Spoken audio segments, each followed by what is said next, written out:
Right. Yes. Yes, Jerry, do you have any comment?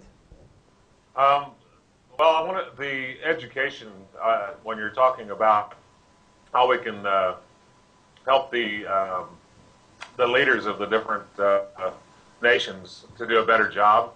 I know I have quite a few friends that are in government, and we've had a few guests on and discussed foreign policy and so forth. As far as and well, first I have to point out that when we talk about the Middle East and a lot of we have a lot of politics that want to exclude religion from that.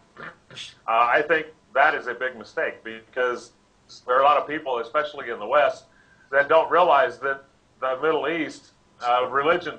That when you hear religion and politics here in the States, it's almost taboo. People just they can't really handle that idea because they go back and they look at the the Orthodox Crusades and stuff like that.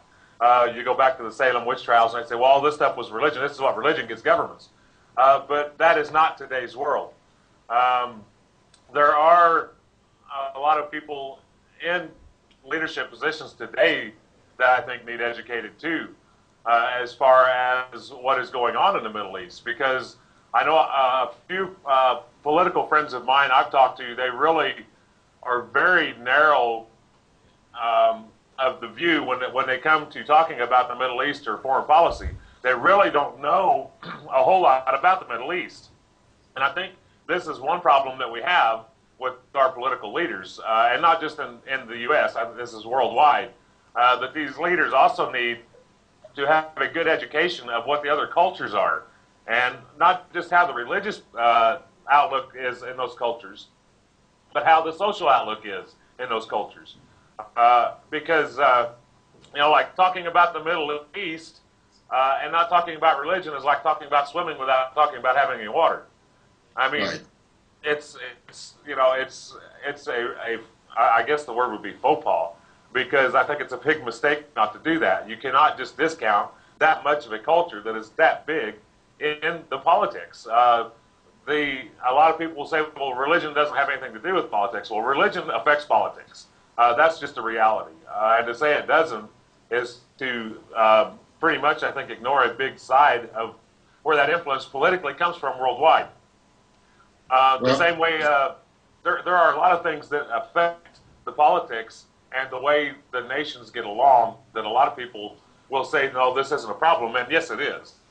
So we need honesty when it comes to looking at it. And I agree with Alexander totally when he said that we need people looking at these things realistically.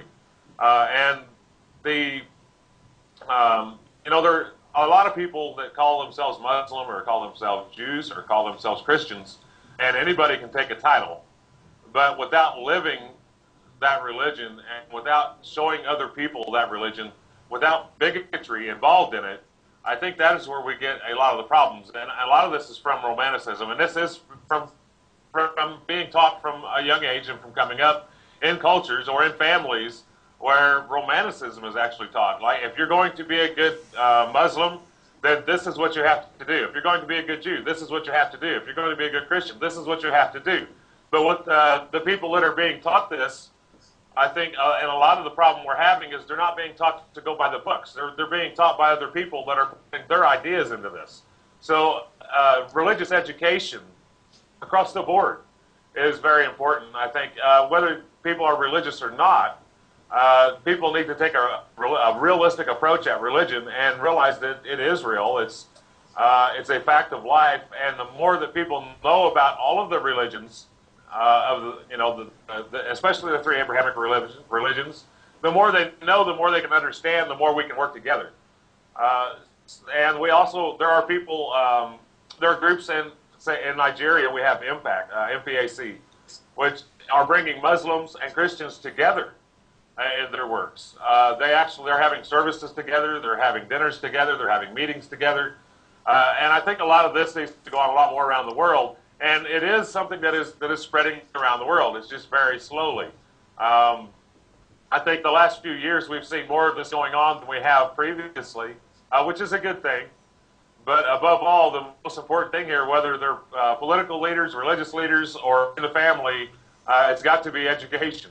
and the right kind of education, morality and integrity and respect.